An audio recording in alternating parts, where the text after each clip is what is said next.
우리가 매일 쓰는 암호, 안전하다고 철석같이 믿고 계시죠?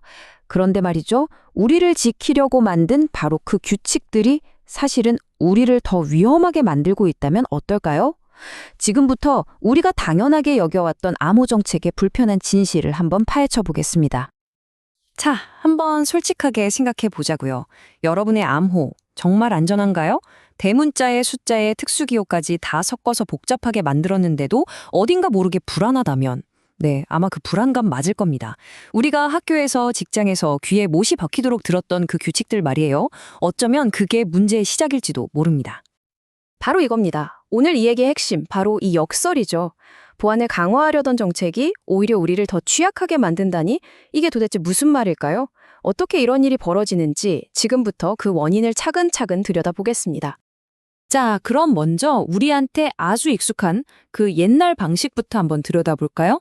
뭐랄까 거의 수십 년 동안 IT 부서의 바이블처럼 여겨졌던 바로 그 전통적인 암호 정책들 말입니다. 네, 이거 정말 익숙하죠? 대문자, 소문자, 숫자, 특수기호 다 섞어야 하고 90일마다 꼬박꼬박 바꿔야 하고 예전에 썼던 건 절대 다시 쓰면 안 되고 와, 듣기만 해도 피곤하네요. 근데 이론상으로는 이게 완벽해 보였거든요? 하지만 바로 이 규칙들이 사람들을 예측 가능한 행동 패턴으로 몰아넣으면서 아주 치명적인 허점을 만들어버렸습니다. 네, 바로 이겁니다. 이렇게 빡빡한 규칙은요, 우리를 너무나 예측 가능하게 만들어요. 예를 들어 볼까요? 이번 분기 암호가 패스워드 2024였다면 다음 분기에는 10중 8구 패스워드 20242 아니면 패스워드 2024 에데라 이런 식이죠. 해커들한테는 이게 뭐 거의 다음 숫자 맞추기 퀴즈나 다름없는 겁니다.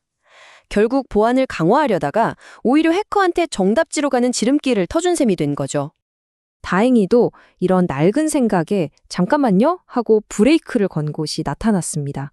바로 미국의 국립표준기술연구소, 우리가 흔히 NIST라고 부르는 곳이죠. 이 NIST가 발표한 새로운 가이드라인이 정말로 암호 보안의 판도를 완전히 뒤집어 놓는 그런 전환점이 됐습니다. 그럼 뭐가 어떻게 바뀌었냐?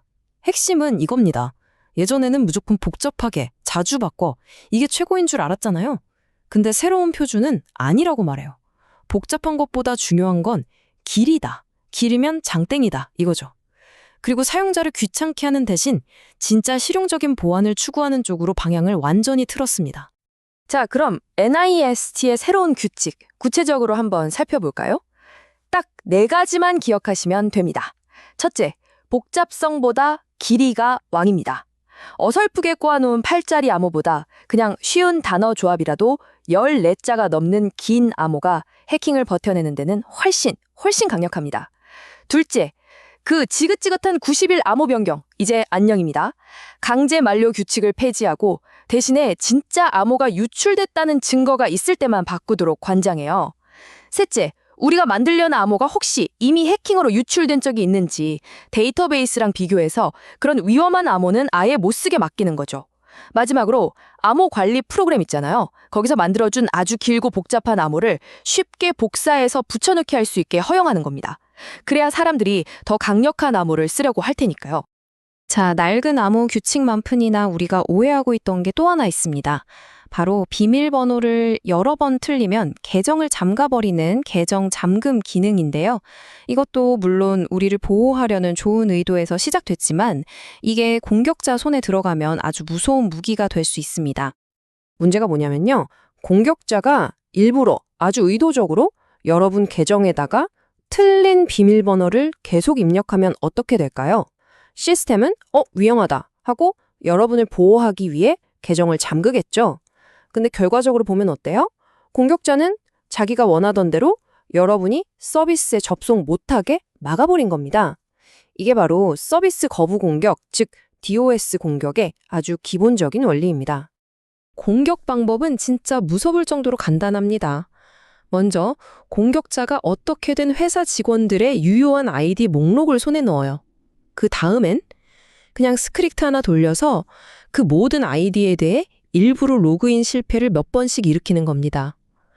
그럼 결과는 순식간에 전 직원의 계정이 다 잠겨버리고 회사는 그냥 올스톱, 업무 마비 상태에 빠지는 거죠.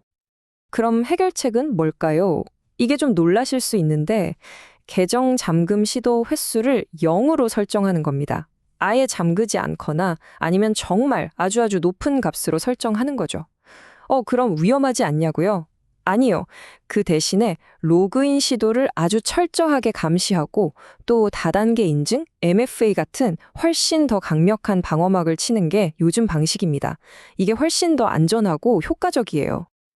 자, 그럼 이렇게 새롭고 스마트한 규칙들을 실제 우리 회사에서는 어떻게 적용할 수 있을까요? 모든 직원한테 똑같은 규칙을 들이댈 순 없잖아요. 바로 이럴 때 필요한 기술이 세분화된 암호 정책, 줄여서 FGPP입니다. 기존 정책의 가장 큰 한계가 바로 이거였죠. 하나의 규칙으로 모두를 통제하겠다는 거. 근데 한번 생각해 보세요. 그냥 일반 직원이랑 회사 전체 시스템을 쥐락펴락하는 최고 관리자한테 똑같은 암호 규칙을 적용하는 게 말이 안 되잖아요. 보안상으로도 너무 비효율적이고요. FGPP는 바로 이 하나의 규칙이라는 족쇄를 풀어주는 기술입니다. 말 그대로 하나의 시스템 안에서도 사용자 그룹별로 각기 다른, 그야말로 맞춤형 암호 정책을 적용할 수 있게 해주는 거죠. 예를 들면 관리자 그룹에게는 아주 엄격한 규칙을, 일반 사용자 그룹에게는 좀 더 현실적인 규칙을 적용할 수 있게 되는 겁니다. FGPP는요, 마치 사용자 그룹별로 맞춤형 정책 이름표를 붙여주는 것과 같아요. 예를 들어 시스템 관리자 그룹에는 암호 20자 이상 재사용 절대 금지라는 아주 빡빡한 이름표를 붙여주고 일반 사용자 그룹에는 14자 이상 권장 3개월 내 변경 금지 이런 식으로 유연한 이름표를 붙여주는 거죠. 이렇게 계정의 중요도나 위험 수준에 따라서 보안의 강약을 조절하는 것, 이게 바로 FGPP의 핵심입니다. 근데 만약에 한 사람이 여러 그룹에 동시에 속해 있으면 어떡하냐고요? 그럴 땐 어떤 이름표가 적용될까요? 규칙은 아주 간단합니다. 각 정책에는 우선순위 번호가 매겨져 있거든요. 그리고 숫자가 가장 낮은, 그러니까 1번 정책이 10번 정책보다 무조건 이깁니다. 가장 낮은 번호가 왕인 거죠. 아주 명확하죠? 자, 오늘 이야기의 결론은 결국 이겁니다. 암호 보안의 패러다임이 바뀌었다는 거죠. 더 이상 사용자에게 무조건적인 복잡성을 강요하는 시대는 끝났습니다. 대신 충분한 길이를 권장하고 또 우리가 쓰려 하는 암호가 이미 유출된 건 아닌지 시스템이 똑똑하게 확인해주는 방향으로 나아가야 합니다. 이게 바로 진짜 현대적인 보안의 새로운 표준입니다. 이제 여러분께 마지막 질문을 던지겠습니다. 여러분 개인의 그리고 여러분이 속한 조직의 암호 정책은 아직도 과거의 낡은 규칙에 머물러 있습니까? 아니면 미래를 향해 나아가고 있습니까? 이 질문에 대한 답이 바로 여러분의 보안 수준을 결정하게 될 겁니다.